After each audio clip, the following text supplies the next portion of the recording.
अस्सलाम वालेकुम, this is engineer Farhan Tanveer और आप देख रहे हैं मैक्सिमा एजुकेशन मास्टर का यूट्यूब चैनल। आज की जो वीडियो है ये CCNA का जो हमारा कोर्स है 200-301 इसकी सीरीज़ का एक लेक्चर है। और बेसिकली आज के इस लेक्चर के अंदर हम कॉन्सेप्ट पढ़ेंगे फ्रेगमेंटेशन इन IPv4 के बारे में।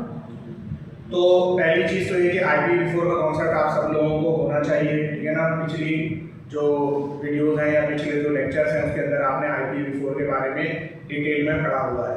तो IPv4 इंटरनेट प्रोटोकॉल वर्जन 4 में फ्रेगमेंटेशन का कॉन्सेप्ट क्या होता है इसको हमें आज समझना है।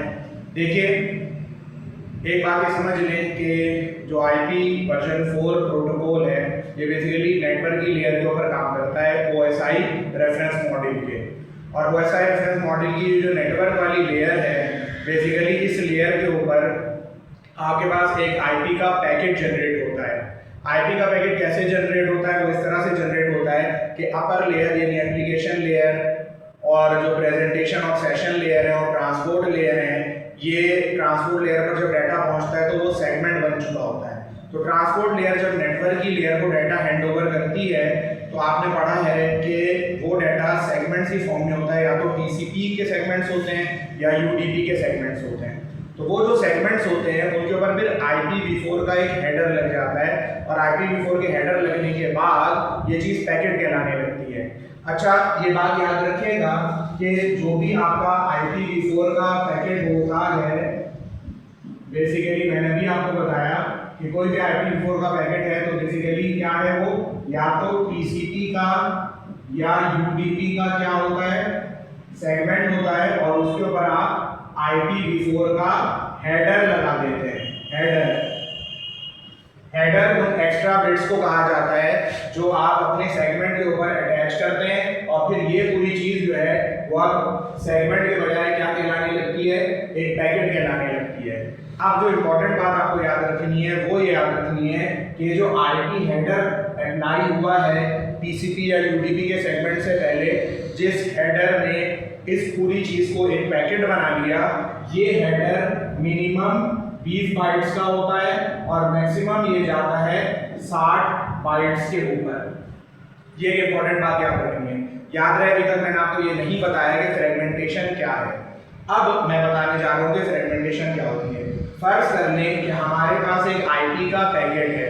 एक क्वेश्चन ही बना लेते हैं इसका, और वो क्वेश्चन ये है कि हमारे पास एक IPv4 का पैकेट है जिसका जो साइज है वो मैं ले लेता हूँ 4000 बाइट्स है। कितना है? 4000 बाइट्स का हमारे पास एक IPv4 का पैकेट है। अब मसला ये है कि इस IPv4 के पैकेट को मुझे एक राउटर से दूसरे राउटर की तरफ भेजना है। प्रॉब्लम ये है कि जो राउटर 1 है, जो राउटर 2 को ये पैकेट भेजना चाहता है, तो इनके दरमियान में जो लिंक लगा हुआ है उस लिंक का अपना एक MTU होता है। क्या होता है? MTU। MTU की फुल फॉर्म होती है मैक्सिमम ट्रांसमिशन यूनिट। ये MTU कहलाता है। तो जो MTU है लिंक का, ये है 1500 बाइट। अब आपको पूरी प्रॉब्लम समझ में आ रही होगी। So the problem is that कि you have a packet of 4000 bytes and it has to be sent over a link that can only allow a maximum IP packet size of 1500 bytes. So it isn't possible to send this 4000 byte of data over this 1500 byte MTU। ठीक है ना। Link का जो MTU है वो 1500 bite का है, आपका डाटा जो है वो 4000 बाइट का है। सो कैसे फॉरवर्ड होगा? क्योंकि मैक्सिमम ट्रांसमिशन यूनिट से ज्यादा बड़ा पैकेट अगर आप बनाओगे तो लिंक उसको फॉरवर्ड नहीं होने देगा। अब सवाल ये पैदा हुआ, इस मसले का हल क्या है? फिर इस मसले का हल IPv4 में तो मौजूद है, IPv6 में नहीं है। अब आप बोलेंगे अजीब सी बात है, IPv4 तो पुराना है, IPv6 नया है। तो पहले मैं बता देता हूँ इस मसले का हल क्या है। इस मसले का हल ये है कि R1 पैकेट के पास 400 बाइट का, R1 राउटर के पास, राउटर 1 के पास 400 बाइट का क्या आया था? पैकेट आया था। और आगे जो लिंक था जिसके थ्रू उसने उस डाटा को R2 को भेजना था, वो लिंक का जो NTU था वो कितना था, 1500 बाइट्स का था। तो आप जाहिर सी बात है 4000 बाइट का पैकेट तो 1500 बाइट के लिंक पे नहीं जा सकता। तो क्या करेगा R1 कि उस बड़े 4000 बाइट के पैकेट के ना छोटे टुकड़े कर देगा। और ये जो फिनोमिना है बेसिकली इसको कहा जाता है फ्रेगमेंटेशन। तो जब राउटर ये देखता है कि आगे का जो लिंक है वो इतना बड़ा पैकेट सपोर्ट नहीं कर सकता, तो वो अपने बड़े पैकेट को छोटे चंक्स में तोड़ देता है। अब अपेरेंटली तो ये बड़ी अच्छी चीज़ थी और वाकई में अच्छी चीज़ भी थी, लेकिन हुआ क्या कि हैकर्स ने इस फ्रेगमेंटेशन के कॉन्सेप्ट को बहुत बुरी तरह से एक्सप्लॉइट किया और फ्रेगमेंटेशन की बुनियाद पर बहुत सारे अटैक्स जनरेट हुए हैं और बहुत सारे अटैक्स डिज़ाइन करे गए हैं, जिनमें से एक बड़ा मशहूर जो अटैक है वो रीप्ले अटैक कहलाता है, ठीक है ना। कभी कभार इसके अंदर एक और बड़ा मशहूर अटैक है फ्रैगमेंट ऑफसेट ओवरलैपिंग अटैक कहलाता है। बहरहाल हम उन डिटेल्स में तो अभी नहीं जा रहे। अगर आपको वो डिटेल्स देखनी है तो मेरी एक और वीडियो है डॉस एंड DDoS अटैक्स, ठीक है ना, तो आप वो वीडियो देख लें। उसके अंदर आपको बहुत सारे अटैक्स के बारे में मिलेगा, तो उसमें फ्रेगमेंटेशन के बेस के ऊपर हुए हुए अटैक्स भी आपको मिलेंगे। मतलब fragmentation was a very good thing, but उसको एक्सप्लॉइट बहुत बुरे तरीके से किया गया और हैकर्स ने इतने अटैक्स उसकी बुनियाद पर करे कि ना IPv6 के अंदर इन्होंने फ्रेगमेंटेशन के कॉन्सेप्ट को खत्म कर दिया। नाउ आपके दिमाग में क्वेश्चन आ रहा होगा कि अगर IPv4 जो है IPv6 जो है वो फ्रेगमेंटेशन को अलाउ नहीं करता, तो फिर अगर 4000 बाइट का पैकेट किसी राउटर के पास आ जाए और आगे का लिंक 1500 बाइट्स का है, तो ये पैकेट कैसे फॉरवर्ड होगा? So the answer is that कि इन IPv6 जो राउटर रिसीव करता है पैकेट और आगे देखता है कि जो लिंक का MTU है वो पैकेट के साइज से बहुत छोटा है, तो वो उस पैकेट को ड्रॉप कर देता है और सोर्स जो पैकेट की होती है ना, जिसने वो पैकेट जनरेट किया होता है, उसको ये मैसेज भेज देता है कि भाई आगे का जो लिंक है ना वो तुम्हारे 4000 बाइट के पैकेट को सपोर्ट नहीं कर रहा, तो तुम छोटे पैकेट्स बनाओ। कौन सा समझ में आया आपको? तो वो क्या करेगा कि बजाय पैकेट्स को खुद से टुकड़े करने के, वो जो सोर्स होता है डाटा का, ओरिजिनेटर होता है, उसको कहता है कि आप छोटे पैकेट्स बनाएं और अपना NTU इतने साइज का रखें। एक और इम्पोर्टेंट बात यहाँ पर मैं ये भी बता दूँ कि IPv4 के अंदर भी फ्रेगमेंटेशन जो है ना वो आप ऑप्शनल होती है। ऑप्शनल का मतलब ये है कि IPv4 के हेडर में, इस हेडर के अंदर एक बिट होती है, क्योंकि हेडर तो बहुत सारी बिट्स का कॉम्बिनेशन है ना, तो इसमें एक बिट होती है जिसको कहा जाता है DF की bit. DF stands for don't fragment. अगर इस बिट की वैल्यू 1 हो जाए, 1 मतलब ट्रू, तो फिर अगर मैं एक राउटर हूं और मेरे पास 4000 बाइट का पैकेट आ रहा है और उस पैकेट के अंदर जो हेडर है IPv4 का, उसमें DF की वैल्यू 1 हुई है, तो फिर पता है क्या होगा, फिर मैं उस पैकेट को तोड़ूंगा नहीं, क्योंकि इसमें लिखा हुआ है don't fragment is true. Don't fragment की वैल्यू, DF की वैल्यू अगर 1 हो जाए, इट मीन्स कि आपको फ्रेगमेंटेशन करना अलाउ नहीं है। और अगर इस DF की वैल्यू क्या हो जाएगी बताओ, 0, तो ये फॉल्स में चला जाएगा। इट मीन्स के फ्रेगमेंटेशन कर सकते हैं। यानी अगर आपसे पूछा जाए कि फ्रेगमेंटेशन राउटर कब करता है, तो आपने दो बातें बोलनी है। पहली बात आपने बोलनी है कि राउटर फ्रेगमेंटेशन उस वक्त करता है जब वो देखता है कि आगे के लिंक का MTU मेरे पैकेट के साइज से क्या है, छोटा है। दूसरी बात ये कि फिर वो ये देखता है कि क्या मुझे फ्रेगमेंट करने की इजाज़त भी है कि नहीं है। तो वो इजाज़त का उसको कैसे पता चलेगा?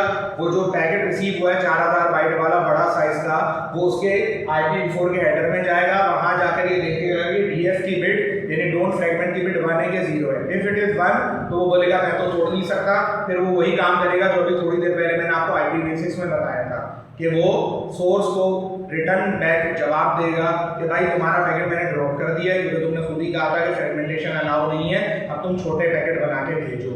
लेकिन अगर DF की वैल्यू 0 होगी तो राउटर बोलेगा ठीक है मुझे फ्रेगमेंटेशन करना अलाउ है, तो मैं इस पैकेट को खुद ही से क्या कर देता हूँ, तोड़ देता हूँ। कॉन्सेप्ट में समझ में आ गया। एक और इम्पोर्टेंट फील्ड मुझे यहाँ पर आप लोगों को बतानी है, और वो फील्ड भी इसी IPv4 के हेडर के अंदर होती है, और वो फील्ड कहलाती है MF की फील्ड। कौन सी फील्ड कहलाती है? MF की फील्ड कहलाती है। अब MF का मतलब होता है मोर फ्रेगमेंट। क्या मतलब होता है? मोर फ्रेगमेंट। अब इधर भी कोई मामला है, 1 बिट का फ्लैग है तो इसकी वैल्यू या तो 0 हो सकती है या इसकी वैल्यू 1 हो सकती है। अगर MF की वैल्यू 1 है इसका मतलब है ये जो फ्रेगमेंट अभी मैंने रिसीव किया है, किसी भी राउटर के पास फ्रेगमेंटेड पैकेट पहुंचा है, तो अगर MF की वैल्यू फ्रेगमेंट में 1 है इसका मतलब है अभी आगे और फ्रेगमेंट्स आने हैं। और अगर फ्रेगमेंट की वैल्यू MF की वैल्यू 0 है इट मीन्स के ये लास्ट फ्रेगमेंट था, अब इसके बाद मजीद फ्रेगमेंट नहीं आने।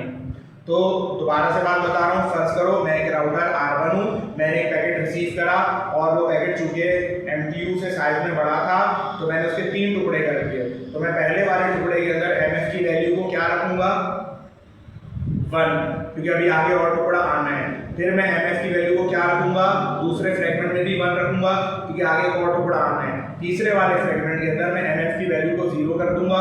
क्यों 0 करूंगा? क्योंकि आगे और कोई टुकड़ा और कोई फ्रेगमेंट नहीं आना है। तो आपको MF3 और DF3 बिट का आइडिया हो गया। नेक्स्ट जो इंपॉर्टेंट कॉन्सेप्ट आपको समझना है वो कहलाता है बेटा फ्रेगमेंटेशन ऑफसेट। क्या कहलाता है?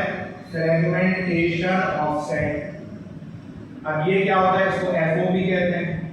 फ्रेगमेंटेशन का ऑफसेट या फ्रेगमेंट ऑफसेट ये बताता है कि इस फ्रेगमेंट में डाटा कौन सी बाइट से स्टार्ट हो रहा है। मैं इसकी एग्जांपल आपको दे देता हूँ। फर्ज करें मेरे पास टोटल 150 स्टूडेंट्स हैं और 150 स्टूडेंट्स को हम पिकनिक पर लेकर जा रहे हैं और उस पिकनिक के अंदर ये हो रहा है कि हमने 70 सीटर बस क्या करी है, हमने बुक करवाई है। तो 70 सीटर बस अगर बुक करवाओगे तो तुम बताओ तुम्हारी कितनी तुम्हारी गाड़ियां लग जाएंगी। तो 70 सीटर बस फॉर 150 स्टूडेंट्स, तो 3 गाड़ियां तुम्हारी लग जानी है। पहली बस में 70 बच्चे आएंगे, दूसरे में 70 आएंगे, तीसरा वाली बस में सिर्फ 10 बच्चे आएंगे, बाकी जो 60 सीट्स हैं वो ज़ाया होंगी। लेकिन बहरहाल this is how things go in fragmentation. वो जो आखिरी वाला फ्रेगमेंट होगा या जो आखिरी वाली बस होगी वो अंडर यूटिलाइज होगी, लेकिन बहरहाल होगी इसी तरह। अब फ्रेगमेंटेशन ऑफसेट क्या होता है? फर्ज करो मैंने ये जो 150 स्टूडेंट्स आपको बताए ना, ये रोल नंबर 1 से लेकर रोल नंबर 150 तक है। तो जो पहली वाली बस होगी उसमें स्टार्टिंग कहाँ से होगा? 1 रोल नंबर से होगा, पहला रोल नंबर वाला बच्चा आकर बैठेगा, फिर इस तरह से 69 स्टूडेंट्स और आएंगे। तो जो पहले वाली बस का ऑफसेट होगा वो 1 होगा क्योंकि वो स्टार्टिंग 1 से हो रहा है। जो दूसरी वाली बस है उसमें रोल नंबर कहाँ से बच्चे आएंगे? 71 से लेकर 140 तक, तो उसका जो ऑफसेट होगा वो 71 होगा। और जो लास्ट वाली बस है उसका जो ऑफसेट होगा वो 141 होगा। अब आपको समझ में आई बात? तो अब बच्चों की तो बात नहीं हो रही, यहाँ पर डाटा की बात हो रही है। तो ऑब्वियसली फ्रेगमेंटेशन ऑफसेट के अंदर स्टार्टिंग आ जाती है कि इस फ्रेगमेंट में डाटा कहाँ से स्टार्ट हो रहा है। एक इंपॉर्टेंट बात यहाँ पर मैं आपको बता दूं, फ्रेगमेंट का जो ऑफसेट होता है ना ये बाइट्स में नहीं लिखा जाता। हालांकि पूरा सवाल आपको बाइट्स की जबान में दिया जाएगा, लेकिन फ्रेगमेंट ऑफसेट को आपने ऑक्टेट की जबान में लिखना है। किस जबान में? ऑक्टेट की जबान में। और याद रखो एक ऑक्टेट में 8 बाइट्स होती हैं। ये कंफ्यूज मत करना कि इस ऑक्टेट को तुम लोग कंफ्यूज कर रहे हो किसके साथ, वो जो IPv4 में ऑक्टेट होते हैं, बिल्कुल भी नहीं। वो जो IPv4 में ऑक्टेट होते हैं बेटा उसमें 8 बिट्स होती हैं। यहाँ पर जो ऑक्टेट है जो फ्रेगमेंटेशन ऑफसेट के अंदर है वो 8 बाइट्स का है। समझ रहे हैं बात को? यानी कि 8 बाइट्स जो है वो एक ऑक्टेट बना रही होंगी। अब मैं आपको एक न्यूमेरिकल यहाँ पर सॉल्व करके दिखाता हूँ जिससे आपको फ्रेगमेंटेशन का कॉन्सेप्ट बिल्कुल क्लियर हो जाएगा। उस न्यूमेरिकल के लिए मैं क्वेश्चन इसी बात को ले रहा हूँ। क्वेश्चन ये बेटा कि हमारे पास एक IPv4 का पैकेट है जो 4000 बाइट्स का है और हम जिस लिंक पर उसको सेंड कर रहे हैं वो लिंक है 1500 बाइट्स का। तो बताइए फ्रेगमेंटेशन किस तरह होगी, ये भी बताइए कि हर फ्रेगमेंट के अंदर MF और DF की वैल्यू क्या होगी, और ये भी बताइए कि हर फ्रेगमेंट के अंदर फ्रेगमेंटेशन ऑफसेट क्या होगा। तो जल्दी से इस न्यूमेरिकल को सॉल्व करते हैं। सबसे इंपॉर्टेंट काम अब आपको समझ में आएगा कि मैंने आपको ये बात क्यों बताई थी कि जो पैकेट रिसीव होता है उसमें ओरिजिनल डाटा के अलावा, ये तो हमारा डाटा है, इस डाटा के अलावा एक 20 से लेकर 60 बाइट का हेडर भी लगा हुआ होता है। तो इसमें जो इंपॉर्टेंट बात आपको याद रखनी है वो याद रखनी है कि आप न्यूमेरिकल में ये देखेंगे कि आपको जो हेडर का साइज बताया गया है वो कितने बाइट्स का बताया गया है। अगर हेडर का साइज आपको 20 बाइट का बताया गया है तो ये बात याद रखिएगा कि ओरिजिनल डाटा आपका फिर 4000 बाइट का नहीं रहा। ओरिजिनल डाटा जो आप सेंड करना चाहते हैं, ये सॉल्यूशन कर रहा हूं मैं यहाँ, ओरिजिनल डाटा जो सेंड हम करना चाह रहे हैं ये डाटा 4000 बाइट्स नहीं है, बल्कि इसमें से 20 बाइट आपको माइनस करने पड़ेंगे हेडर के, क्योंकि हेडर तो एक ऐसी चीज है जो कि कंट्रोल डाटा है ना बेसिकली। समझ रहे हो ना बात को? तो ये बन गया 3980 बाइट्स। तो ये वो असल डाटा है जो कि आपने आगे सेंड करना है। अब आपके लिंक का एमटीयू डेटा कितना था? लिंक का एमटीयू आपका 1500 बाइट्स का था। यहाँ पर भी वही बात होगी कि लिंक में 1500 बाइट्स है, तो इसका मतलब है 1480 बाइट्स का डाटा जा सकता है, बाकी 20 बाइट्स आपकी एक्स्ट्रा है जो हेडर के लिए माइनस कर लें आप। तो अब मैंने जो मैक्सिमम डाटा जो है भेज सकता हूँ, maximum data to be transmitted on the link, ये कितना बन जाएगा? ये आप 1500 में से 20 को माइनस कर दें तो ये हो जाएगा 1480 बाइट्स। इतना डाटा आप एक फ्रेगमेंट में ले जा सकते हो। डाटा आपको लेकर जाना है 3980, लेकिन आप एक फ्रेगमेंट में 1480 ले जा सकते हैं। अब आप खुद अपनी अकल लगाएं और क्या करें, नंबर ऑफ फ्रेगमेंट्स कैलकुलेट करें कि आपको कितने फ्रेगमेंट्स की जरूरत पड़ेगी। तो देखते हैं, अगर आप ये नंबर ऑफ फ्रेगमेंट्स कैलकुलेट करते हैं तो टोटल डाटा बेटा लेकर जाना है 3980 और एक फ्रेगमेंट में जा सकता है 1480। यहाँ तक बात समझ में आ रही है? तो इसको जब तुम डिवाइड करोगे तो ये 2 पॉइंट समथिंग में आंसर आएगा, क्योंकि 1480 और 1480 हो जाएंगे तुम्हारे 2960 आई गेस, और 2960 2 पॉइंट समथिंग हो गया ना, तो 2 पॉइंट समथिंग आंसर आना है। आप कैलकुलेटर से इसको निकाल लीजिएगा, मेरे पास इसका कैलकुलेटर नहीं है, तो ये 2 पॉइंट समथिंग आंसर आएगा। 2 पॉइंट समथिंग का मतलब ये है बेटा कि 2 फ्रेगमेंट नहीं बल्कि 3 फ्रेगमेंट लगेंगे पूरे पूरे। वही वाली बात है ना कि 150 स्टूडेंट्स थे तो 70 सीटर बसेस कितनी लगेंगी तुम्हारी? 3 लगेंगी, क्योंकि एक में 170 बच्चे बैठे, दूसरे में 70 बैठे, तीसरे में 10 बैठे, लेकिन बहरहाल तीसरी बस पूरी लग जानी है। तो यहाँ पर भी यही वाला मामला है कि एक फ्रेगमेंट तो पूरा भर जाएगा, दूसरा वाला फ्रेगमेंट भी पूरा भर जाएगा, वो जो तीसरा वाला फ्रेगमेंट होगा उसमें क्या होगा, फिर पूरा वो नहीं भरेगा, लेकिन तीसरा फ्रेगमेंट लग जरूर जाएगा आपका, यानी 3 फ्रेगमेंट में आपका डाटा जाएगा। तो 2.01 भी आ जाए ना तो सीलिंग लगाना। सीलिंग का मतलब क्या होता है कि अपर वैल्यू के ऊपर राउंड ऑफ करना। तो 2.01 भी आ रहा है तो इसका मतलब है 3 हो जाएगा। सीलिंग फंक्शन कहते हैं इसको, समझ गए?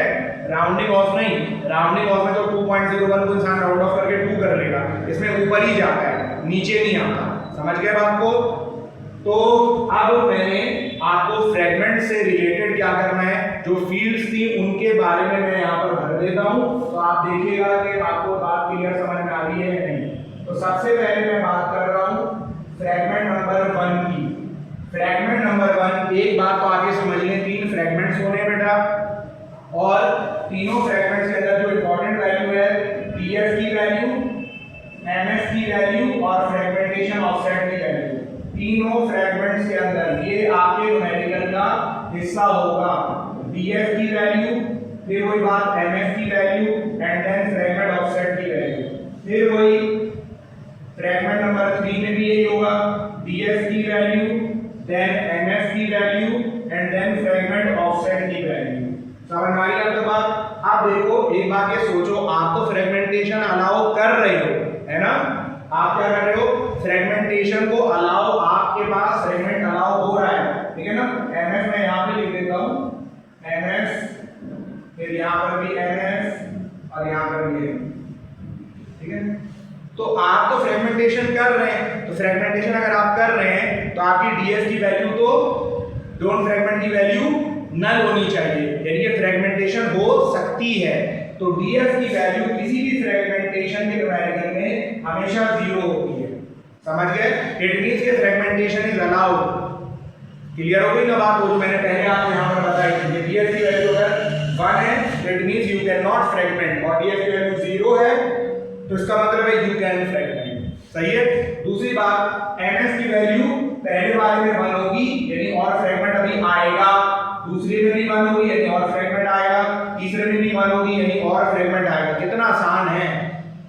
अब आगे बस लास्ट क्या चीज भरनी है, फ्रेगमेंटेशन ऑफसेट। ऑब्वियसली जो पहला वाला फ्रेगमेंट है यार वो तो 0 बाइट से ही स्टार्ट होगा ना, तो FO की वैल्यू आपने 0 लिखी, 0 बाइट लिखे, या आप क्योंकि मैंने आपको बताया था बाइट में नहीं चलता फ्रेगमेंट ऑफसेट, ऑक्टेट में चलता है, और एक ऑक्टेट में 8 बाइट होते हैं। बहरहाल अगर तुम इसको 8 से डिवाइड भी कर दोगे तो 0 बाइट बोलो या 0 ऑक्टेट बोलो, बात एक ही होगी।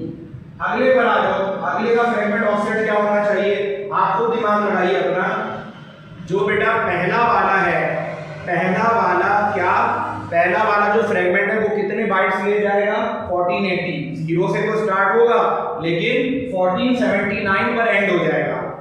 बाइट्स की फॉर्म में बात कर रहा हूं, चाहो तो तुम इसको ऑक्टेट में भी लिख सकते हो, अभी बाइट्स की फॉर्म में बात कर रहा हूं। तो 0 से चूंकि काउंटिंग स्टार्ट होगी ना, पहले वाले फ्रेगमेंट की बात कर रहा हूं, तो 0 से 1479 तक जाएगा। 0 से 1479 1480 ही होते हैं ना। अब उसके बाद जो अगला वाला फ्रेगमेंट है उसका स्टार्टिंग पॉइंट क्या होना चाहिए, 1480, बट दिस इज अभी बताया मैंने बाइट्स है, तो इसको तुम लोग 1480 को ना 8 से डिवाइड करोगे। क्यों करोगे, क्योंकि फ्रेगमेंट ऑफसेट ऑक्टेट की जबान में होता है, वो बाइट्स की फॉर्म में नहीं होता। तो जब तुम इसको डिवाइड करोगे कर लो, 8 1 जा 8, 6 बचा 68 हो गया, तो 8 जा 64, फिर 4 बचा 8 5 होगा, तो 185 इसका ऑक्टेट हो जाएगा, यानी फ्रेगमेंट ऑफसेट की वैल्यू 185 डलेगी। लास्ट फ्रेगमेंट पर आ जाते हैं। पहला वाला 0 से चला था, दूसरा वाला 1480 से शुरू हुआ, तीसरा वाला 1480 प्लस 1480 से शुरू होगा, है ना, क्योंकि पहले दो फ्रेगमेंट पूरे पूरे भरे हैं। तो 1480 प्लस 1480 कितना हो गया, 14 14 28, 2960 बाइट्स।